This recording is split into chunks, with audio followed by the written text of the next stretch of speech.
Hello there and welcome back to the Net Report. Chris here, and with the draft lottery concluding a few days ago, I am here to discuss the drastic results this draft will have on the future of the NBA, as well as the lottery results and what prospects each team will be looking towards with their own respective picks. Starting with the draft lottery results, and perhaps the most surprising part about the entire draft lottery was how few teams jumped up into the top 4. In the last few years, we've seen a bunch of teams jump up into the top 4 who weren't projected since they flattened the lottery odds, and this year we only saw one team jump into the top 4, which was the Portland Trail Blazers, who had the 5th projected odds. They jumped up to number 3, the Pistons fell down to 5, the Houston Rockets dropped down to 4, the Charlotte Hornets jumped up to 2, and the Spurs jump up to 1 and win perhaps the most important draft lottery in probably 20 years since LeBron came out. This draft class really seems like it has the potential to be as star-studded as the 2003 draft class or other previous crazy draft classes we've seen in the past, with Victor Wembanyama at 1, Scoot Henderson and Brandon Miller at both 2 and 3, and then we still have a lot of other players who are very talented like the Thompson twins, Whitmore, and so on.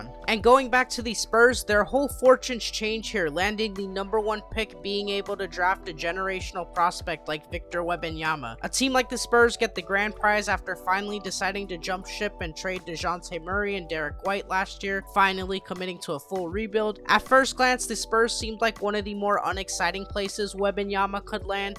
Many were hoping for a team who already had a lot of established young talent like Indiana, the Mavericks, even a team like Orlando or Detroit. However, the Spurs may not be as bad of a landing spot as you think for Wembanyama. We of course know the Spurs over the last 25 years have consistently been one of the best ran organizations in the NBA, and they are one of the teams whose front office I trust over the next few years to build talent around Wembanyama to hopefully help him compete for a championship if he lives up to that potential, of course. That combined with the fact that this is the 3rd generational big man the Spurs have drafted, with the other 2 of course being Tim Duncan and David Robinson, so that bodes well for his development, knowing that the Spurs know how to develop these big men and that he'll have a front office who has a good track record. Oh, and did I mention that he will have the best coach in NBA history coaching him for at least the first few seasons of his career in Greg Popovich? Wembanyama and Popovich just seem like a match made in heaven, and he will truly have one of the best coaching him early on in his career, helping him learn the game / develop as a player. The Spurs have a great track record with players from Europe,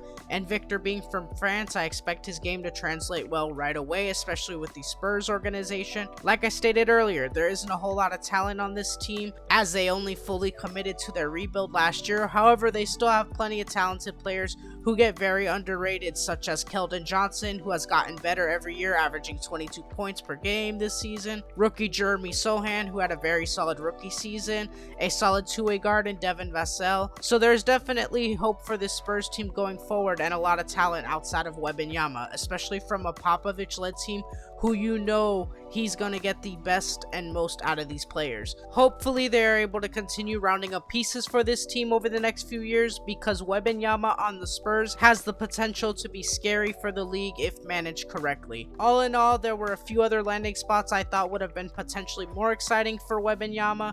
However, the Spurs still seem to be a great landing spot for a potential generational prospect in Wemby. Moving on to the Charlotte Hornets, who jumped up to the number 2 pick, and there's a couple different routes I could really see them going with this pick. The first and probably most obvious route would be to draft Scoot Henderson, who in my eyes and to many others is the clear 2nd best prospect in this draft class. It reminds me very much of when Zion was the clear-cut number 1 pick a few years ago. However, Ja Morant was an excellent 2nd option at 2, just like Scoot Henderson is in this draft. Scoot would be an amazing, highly athletic guard who can pretty much do it all. The biggest concern would be the fit next to LaMelo Ball, of course, and if the two could work together as a backcourt, with both players being more likely to have the ball in their hand. But the Hornets are still very early on in their rebuild, so despite the fit concerns, I could see them selecting Scoot just because he is the best player on the board, and they can't afford to pass up a player of his talent, regardless of the position. A backcourt of LaMelo and Scoot would be insanely dynamic and fun to watch, so I could easily see them going this route. The second route would be to reach a little and draft Brandon Miller 2nd overall,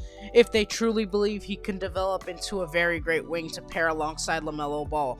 We have seen teams over the past few years really value wing players who can defend, hit shots, and do a little bit of everything, and Brandon Miller definitely has the potential to check all those boxes. In a league that is increasingly valuing wing players at a premium, they very well could go Brandon Miller and hope he works out alongside LaMelo Ball, and fit-wise that would be very ideal. However, Brandon Miller would of course have to live up to the potential. There is of course some risk involved. He struggled shooting the ball towards the end of the NCAA tournament and has had some off-the-court issues, so Brandon Miller over Scoot Henderson definitely has some risk for the Hornets. And lastly, I could see them even trading back for a premium haul if they really like a player between the 4 to 10 range. If they are truly worried about Scoot Henderson's fit next to LaMelo Ball or Brandon Miller's upside, there are plenty of teams who I am sure would be willing to give up a future first to move up and draft Scoot Henderson, so do not rule this out as an option, as they could acquire multiple assets for the future down the line to help build around LaMelo Ball. At pick number 3, we saw the Blazers jump up, and there are many rumblings around the league that they are looking to trade this pick to help make the team more competitive around Damian Lillard.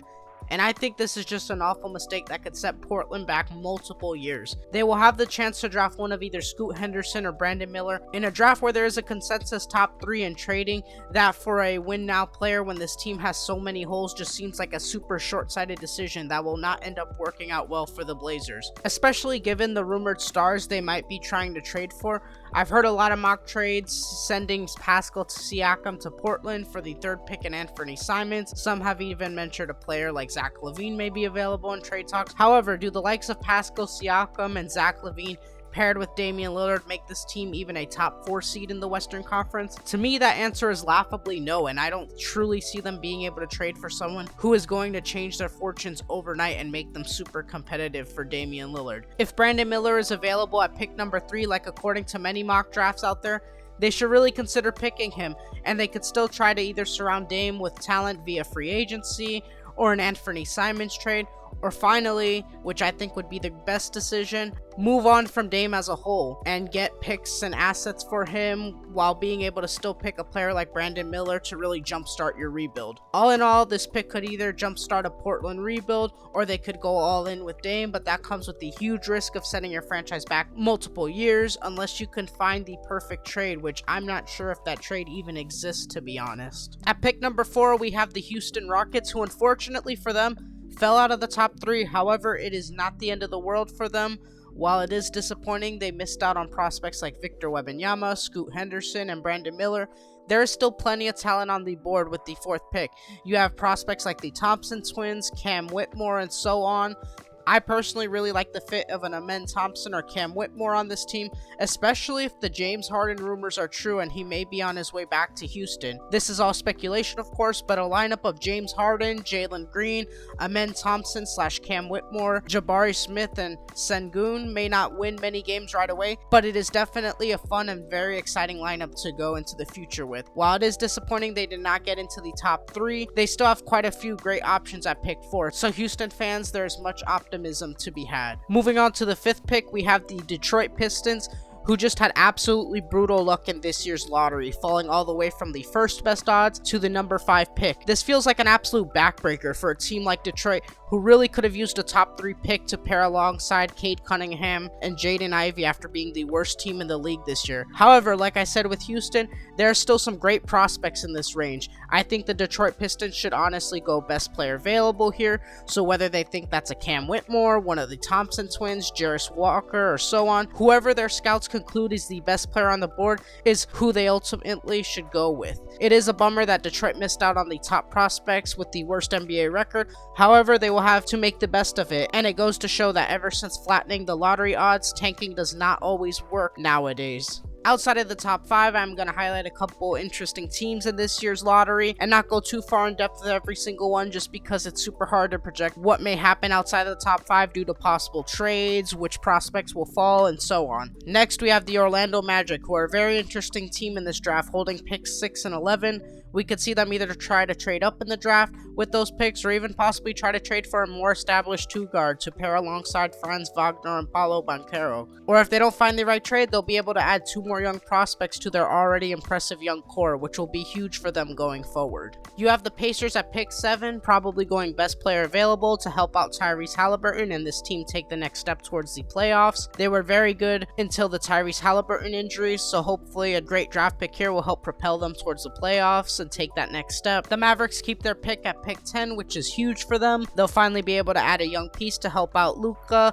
after not really being able to draft much talent throughout the last couple years, so that's huge for them going forward, hopefully trying to rebuild this team and get back to the playoffs with Luka. The Thunder get to add another prospect to their already amazing young core that almost made the playoffs this year. I have no doubt that at pick 12 they'll be able to find someone who will help them contribute right away like they did with Jalen Williams last year with the same exact pick 12 in the draft. And lastly, I could very well see Toronto trading out of the 13th pick to help improve their roster as a whole and push for the playoffs next year. Overall, this draft class seemed to be very top heavy with a lot of interesting fun prospects in between. It truly feels like this draft has the potential to be generational with a player like Victor Wembanyama at the top, followed by the likes of Scoot Henderson and Brandon Miller. If all goes right with this draft class, this could be talked about as one of the best in NBA history, and this draft class will definitely shape the NBA over the next few years if it lives up to its hype. But let me know your thoughts below in the comment section.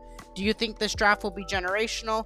And what do you think your favorite team should do in this draft? As always, thank you for stopping by. If you enjoyed the content, consider hitting that like and subscribe button. It helps us out a ton. Stay tuned for more NBA content, and thanks once again for joining us.